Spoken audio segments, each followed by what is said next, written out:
오늘의 육아 헤드라인입니다. 보건복지부는 응급실 감염 예방을 위해 응급실 출입이 가능한 보호자를 환자당 1명으로 제한한다고 밝혔습니다.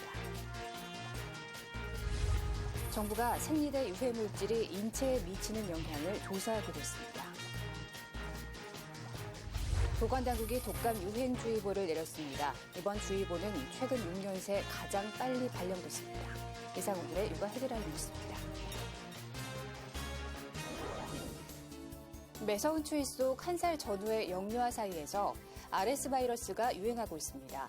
RS 바이러스에 감염됐을 때 가장 흔하게 나타나는 증상은 기침, 가래, 발열이고 소위 쌕쌕거림을 동반하는 경우가 흔한데요. 폐렴과 모세 기관지염을 일으키는 만큼 각별히 예방관리에 힘쓰셔야겠습니다. 육아포커스 첫 소식부터 만나보시죠. 응급실 감염 예방을 위해 응급실 출입이 가능한 보호자가 환자당 1명으로 제한됩니다. 보건복지부는 이 같은 내용을 담은 응급의료에 관한 법률 시행령과 시행규칙을 시행한다고 밝혔습니다. 소아나 장애인 등 예외적인 경우에는 보호자가 2명까지 출입할 수 있습니다. 하지만 발열과 기침 증상이 있거나 다른 환자의 진료에 방해가 될 수 있는 사람 등은 환자 보호자로 출입할 수 없습니다.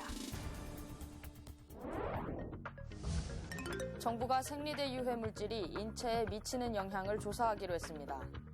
환경부는 환경보건위원회를 열어 생리대 건강영향조사청원을 받아들이기로 결정하고 연말까지 민관 공동조사 협의체를 구성한 뒤 내년 상반기까지 조사 방법을 마련하기로 했습니다. 조사 방법이 확정되면 실제 피해를 호소하는 사례자를 대상으로 정밀 조사를 실시하고 국가 차원의 중장기 연구도 진행할 계획입니다. 강추위가 이어지면서 독감 의심 환자들이 급증하자 보건당국이 독감 유행주의보를 내렸습니다. 이번 주의보는 최근 6년 새 가장 이른 시기에 발령된 것인데요. 지금이라도 예방접종을 하는 것이 좋다고 합니다. 독감을 일으키는 병원체인 인플루엔자 바이러스에 감염된 사람은 기침 이외에 38도 이상의 고열과 두통, 근육통 등의 증상을 보입니다. 지난 한 주간 이런 증상을 보인 독감 의심 환자 수는 1000명당 7.7명으로 올해 질병관리본부의 독감 유행주의보 발령 기준인 6.6명을 넘어선 수치입니다. 지난해보다 일주일 먼저 주의보가 발령된 것으로 2010년 10월에 주의보가 내려졌던 것을 제외하면 지난 6년 중 올해가 가장 이릅니다. 일단 독감에 걸린 사람은 타미플루 등 항바이러스제를 처방받아 복용해야 합니다. 독감에 걸린 것으로 검사 결과가 나온 사람과 독감 고위험군에 해당하는 생후 6개월에서 59개월 소아와 임신부, 65세 이상의 노인 등은 유행주의보 발령 기간에는 약값의 30%만 부담하면 됩니다. 아직 독감 증상을 보이지 않는 사람들은 지금이라도 예방주사를 맞는 것이 좋습니다. 특히 고위험군은 독감에 걸리면 폐렴 등 합병증을 앓을 가능성이 커 예방접종이 필수적입니다. 실제로 예방접종은 독감 유행 전에 완료되어야 굉장히 효과적입니다. 하지만 지금처럼 독감 유행이 발령이 되었다고 하더라도 예방접종은 독감 전파를 잘 막기 때문에 일반인뿐만 아니라 영유아, 고령, 임산부 등에서 필수적이라고 볼 수 있습니다. 또 감염 예방을 위해서 손을 자주 씻는 것과 기침 예절을 잘 지키는 것도 중요합니다. 올해 서민들의 겨울나기는 더 힘겨워질 전망입니다. 산업통상자원부는 서민의 연료인 연탄 가격을 19.6% 인상한다고 밝혔습니다. 이에 따라 연탄 가격은 개당 87원 오른 534원이 됐습니다. 외식 물가도 상승세입니다. 통계청은 지난달 외식 물가가 전년보다 2.6% 올랐다고 발표했습니다. 특히 서민들이 저렴하게 한 끼를 때울 수 있는 김밥 가격이 7% 올랐고 짬뽕과 자장면 가격도 각각 5%, 4.8% 뛰었습니다. 서민들의 술인 소주 가격은 4.9%, 맥주는 3% 올랐습니다. 일부 업체들도 가격 인상 행렬에 동참했습니다. 롯데리아는 2년 9개월 만에 불고기 버거 등의 가격을 평균 2% 인상했고 오뚜기도 즉석밥과 참치캔 가격을 각각 9%, 5.2% 올렸습니다. 하지만 가격이 내려가는 품목도 있습니다. 생리대 업계 1위인 유한킴벌리는 내년부터 고급형 생리대 가격을 최대 11% 내린다고 밝혔습니다. 이에 대해 공정거래위원회가 생리대 시장의 가격 폭리 여부를 조사한 것과 무관치 않다는 해석이 나옵니다. 국내 생리대 개당 평균 가격은 331원으로 유럽 주요국보다 2배 이상 비싸고 일본이나 미국보다도 상당히 높은 수준인 것으로 알려졌습니다. 추위가 이어지고 있는데 미세먼지까지 기승입니다. 흔히 미세먼지는 봄에 주로 발생한다고 생각하기 쉽지만 최근에는 계절과 무관하게 나타날 뿐 아니라 겨울이 더 심하다고 하는데요. 난방기구 사용과 중국발 스모그 때문이라고 합니다. 황사와 함께 봄의 불청객으로 불렸던 미세먼지가 최근에는 계절과 관계없이 발생하고 있습니다. 특히 겨울에는 독성이 더 강하게 나타나는 추세입니다. 난방기구 사용과 중국발 스모그 때문입니다. 우리나라 상공을 뒤덮는 미세먼지는 지름이 머리카락 굵기 7분의 1가량입니다. 이 미세먼지는 천식, 후두염 등 호흡기 질환과 심혈관 질환을 악화시키고 뇌졸중 발생에도 영향을 줍니다.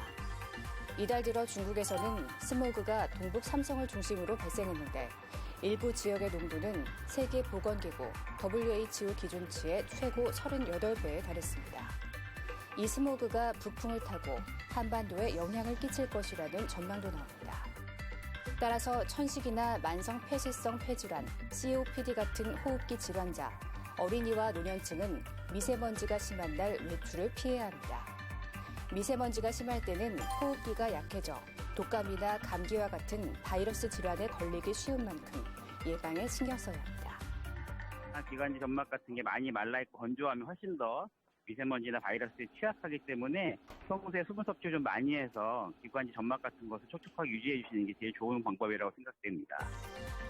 건강한 사람도 미세먼지가 심할 때는 황사 마스크를 꼭 착용하고 귀가 후에는 즉시 몸을 씻어야 합니다.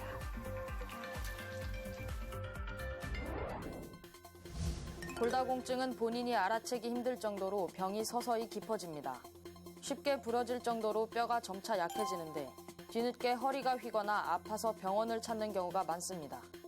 고령화 현상이 심화하면서 골다공증 환자는 해마다 증가해 지난해 85만 명을 넘었습니다. 환자 대부분은 여성입니다. 특히 50대부터 갑자기 늘어나 60대에 이르러서는 10명 중 1명이 걸릴 정도로 흔합니다. 골량 자체도 적고 그리고 특히 폐경을 한 이후에 에스트로겐 저하로 인해서 골 흡수가 급격히 증가하기 때문에 골밀도가 골다공증 수준으로 빠른 속도로 감소할 수 있어서 최근에는 20, 30대 젊은 여성들도 출산 이후 골다공증을 호소하는 일이 많아졌습니다. 노화가 원인이다 보니 병을 막기는 힘들지만 진행을 늦출 수는 있습니다. 뼈를 만드는 성분인 칼슘과 비타민 D를 꾸준히 섭취하는 겁니다. 최근 이제 고령 임신이 늘어나고 이런 임신과 출산에 여성의 또 뼈 소실이 일어나게 되는데 이때 칼슘과 비타민 D 흡수를 충분히 해주는 것이 중요하고 어렸을 때부터 이런 운동 그리고 적절한 근력 운동이 필요하겠습니다. 또 일주일에 3번 이상 근력 운동을 하면 골밀도를 유지하는 데 도움이 되지만 뼈가 부러질 정도로 강도 높은 운동은 피하는 게 좋습니다. 얼굴을 스치는 겨울철 찬바람에 갑자기 한쪽 뺨이 찌릿한 느낌 받으신 적 있으십니까? 혈관이 얼굴을 지나는 신경인 3차 신경을 자극하게 때문인데요. 치통으로 착각해 이를 뽑는 일도 자주 발생해 주의가 필요합니다. 전기에 통한 것처럼 순간 찾아오는 극심한 고통. 음식을 먹거나 세수할 때 얼굴 한쪽만 찌릿하게 아프다면 3차 신경통을 의심해 봐야 합니다. 뇌에서 나오는 신경 가운데 얼굴을 지나가는 3차 신경을 혈관이 건드리면서 통증이 생긴 겁니다. 겨울철 찬바람에 노출되면 증상이 더 심해지는데 통증 정도를 1점에서 10점으로 나눠 따져보면 8.1 정도로 고통이 심합니다. 초진으로 오신 분들은 말씀하시다가 이러고 그냥 쓰러지세요. 갑자기 너무 아파서 이렇게 아프니 죽어버려야겠다 하는 그게 순간적으로 올 수가 있을 정도로 아픈 거라고요. 특별한 원인은 없지만 고혈압 환자나 노인에게 더 자주 발생하는 것으로 알려져 있습니다. 해마다 증가하는 환자 수가 고령화 현상과 무관치 않다는 분석이 나오는 이유입니다.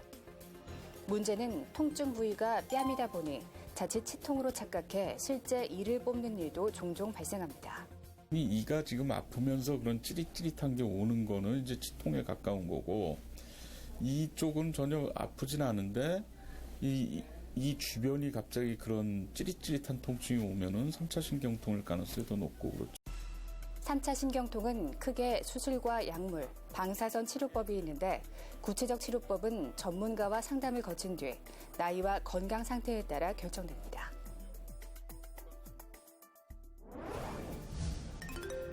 대기 습도가 낮아지는 가을철, 우리 눈도 덩달아 건조해집니다. 이맘때면 면역력이 떨어지는 환절기까지 겹쳐 안구건조증에 걸리기 쉽습니다. 모래가 들어간 것처럼 눈이 뻑뻑하거나 자주 충혈되는 게 주요 증상입니다. 심해지면은 겨울철에 피부가 트는 것처럼 눈도 각막이 트는 경우가 있습니다. 그렇게 되면은 시력 저하가 생겨서 뿌옇게 보이신다거나 눈이 따갑고 눈물이 나고 통증을 호소하시는 경우도 있고요. 스마트폰 사용이 늘면서 환자 수는 해마다 늘어 지난해에만 224만 명이 병원을 찾았습니다. 치료를 위해 흔히 인공 눈물을 쓰는데 이때 방부제가 없는 제품을 고르는 게 좋습니다. 방부제가 든 제품을 하루에 4차례 이상 썼다간 오히려 눈물층을 손상할 수 있어 안약을 고를 때도 신중하게 따져봐야 합니다. 소형제로 쓰이는 스테로이드 제제들은 약을 한 달 이상 장기간 쓰게 되면 안압 상승에 의한 녹내장이나 백내장이 유발될 수가 있기 때문에 꼭 안과를 방문하셔서 정기적인 검진을 받고 사용하셔야 됩니다. 전문가들은 스마트폰이나 컴퓨터 화면을 오랜 시간 보지 말고 실내 습도를 높게 유지하는 게 안구 건조증 예방에 도움이 된다고 조언합니다. 뇌는 딱딱하고 냉은 너무 장난스러워 눈치를 보던 직장인들은 대답으로 냅을 골랐습니다. 시도 때도 가리지 않는 각종 지시에 냅을 반복하다 보니 직장인들 사이에선 일명 냅병에 걸렸다는 말이 나옵니다. 일하기 싫다와 싫어증을 더한 일하기 싫어증 역시 최근 생긴 직장인 신조어입니다. 웃고 넘어서 좀 극복하자 이런 의미, 긍정적인 면도 볼 수 있지만 그만큼 그런 상황에 노출돼 있는 사람이 많다는 얘기예요. 일의 근무 시간이 늘어나고 아무래도 각박해지면서 남들보다 이겨야 되고 경쟁 사회다 보니 실제 직장에서의 스트레스가 늘며 관련 정신질환을 앓는 환자 수도 매년 늘고 있습니다. 대리급 이하 직원들은 일에 치여 몸과 마음 모두 지치는 탈진 증후군에 걸려 하는 일마다 회의감을 느끼기 쉽습니다. 반면 관리직급은 우울증을 조심해야 합니다. 과도한 부담감과 책임감에 시달리는 데다 40대 이상 남성은 남성 호르몬 감소로 쉽게 우울감을 느끼기 때문입니다. 꾸준히 이야기를 하는 것만으로도 증상이 회복되는 게 많고요. 초기에 병원에 오는 게 중요하다고 얘기를 하는 거는 증상이 오래될수록 치료하는 기간이 오래 걸릴 수밖에 없습니다. 전문가들은 퇴근 이후에는 운동이나 취미생활로 쌓인 스트레스를 푸는 게 중요하다고 조언합니다.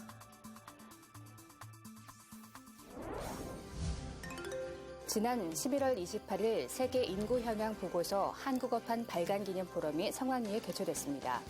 한국아동인구환경의원연맹과 인구보건복지협회가 주최한 이번 행사에는 원유철 국회의원, 김삼화 국회의원, 인구보건복지협회 신원항 회장 등 각계 인사가 참석했습니다. 이날 포럼은 또 다른 세상, 불평등 시대의 생식보건과 생식권리를 주제로 UNFPA 김세려 자문관이 주제 발표를 했습니다. 뒤이어 연세대학교 사회학과 김영미 교수는 노동시장 내 성차별과 저출산의 상관관계를 주제로 발표했습니다. 이후 국제기구, 정부, 민간기업 관계자가 패널로 참여해 성평등 현황과 공공기관 내 여성 고용 비율 등에 대해 발표했습니다. 행사에 참여한 인구보건복지협회 신원항 회장은 이번 포럼이 생식권리와 노동시장 내 불평등에 관심을 갖고 저출산 대응을 위해 지혜를 모을 수 있는 장이 되길 바란다고 밝혔습니다. 이번 시간은 육아에 필요한 정보를 속속 알려주는 코너입니다.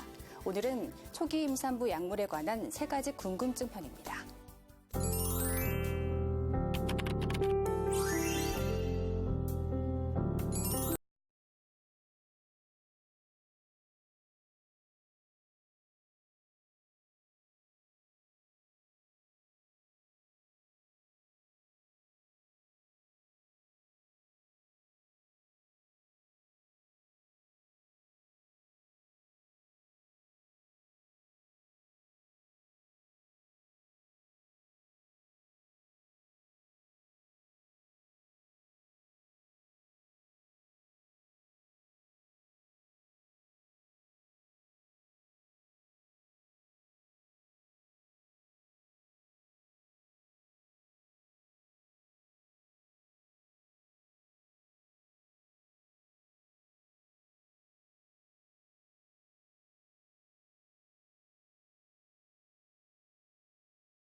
안녕하세요.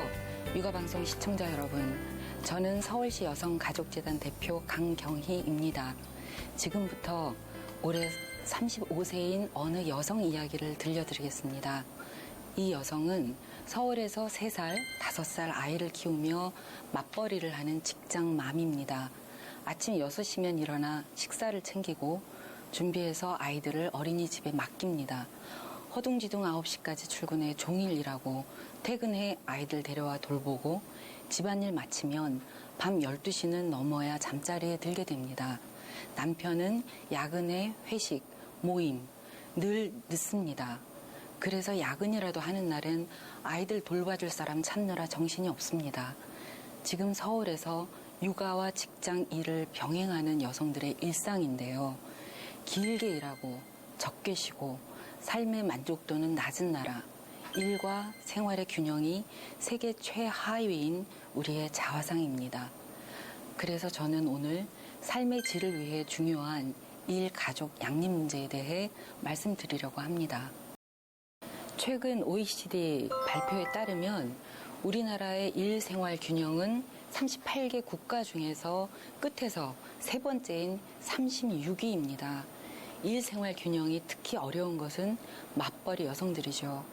서울 맞벌이 가구는 83만 가구로 부부 가구 10 중에 4은 맞벌이입니다.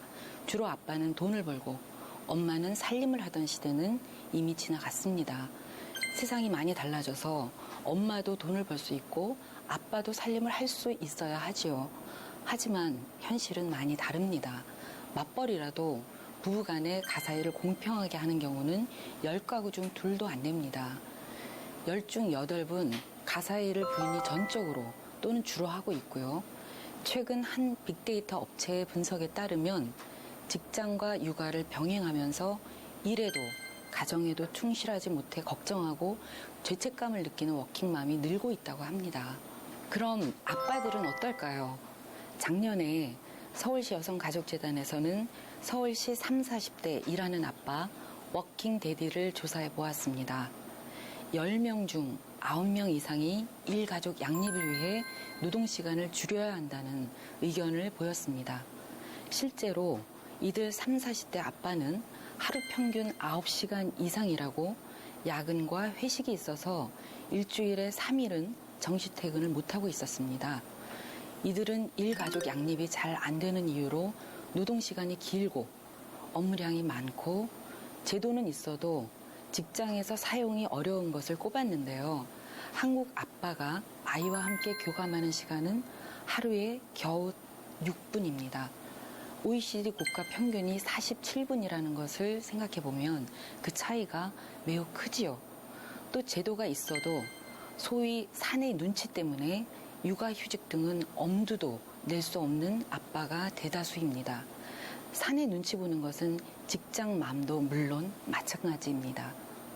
결국 일, 가족 양립이 되려면 눈치 안 보게 직장 문화가 달라지고 상사나 동료의 생각이 바뀌어야 할 텐데요. 그래서 저희 서울시 여성가족재단 일가족 양립지원센터는 서울시 중소기업 등의 일가족 양립을 지원하기 위해 찾아가는 맞춤 컨설팅을 하고 있습니다. 직장 문화를 바꾸면 기업과 직원 모두가 행복해집니다. 나에게 필요한 일가족 양립 정보를 받아보실 수도 있습니다. 일단 일가족 양립지원센터에서 자가진단을 해보고 맞춤형 정보를 제공받으시면 됩니다. 삶의 질을 위해 정말 중요한 일가족 양립, 저희 재단과 함께 작은 변화 시작해 보실 것을 권하고 싶습니다. 시청자 여러분, 일과 가족의 양립, 아름답고 건강한 사회를 만드는 일에 함께 해주시겠죠. 감사합니다. 울음을 통해 자신의 의사를 표현하는 아기. 이때 기본적인 신체적 욕구가 해소되지 못한다면 신체적 발달의 지연뿐만 아니라 정신적 발달에도 영향을 미쳐 기본적인 대인 간의 신뢰 형성에 문제가 생길 수 있다고 합니다. 말도 채 하지 못하는 아기를 두고 버릇을 고치기 위해 내버려 두는 것은 아직 큰 무리라는 사실 잊지 마시기 바랍니다. 육아포커스 마칩니다. 시청해주신 여러분 고맙습니다.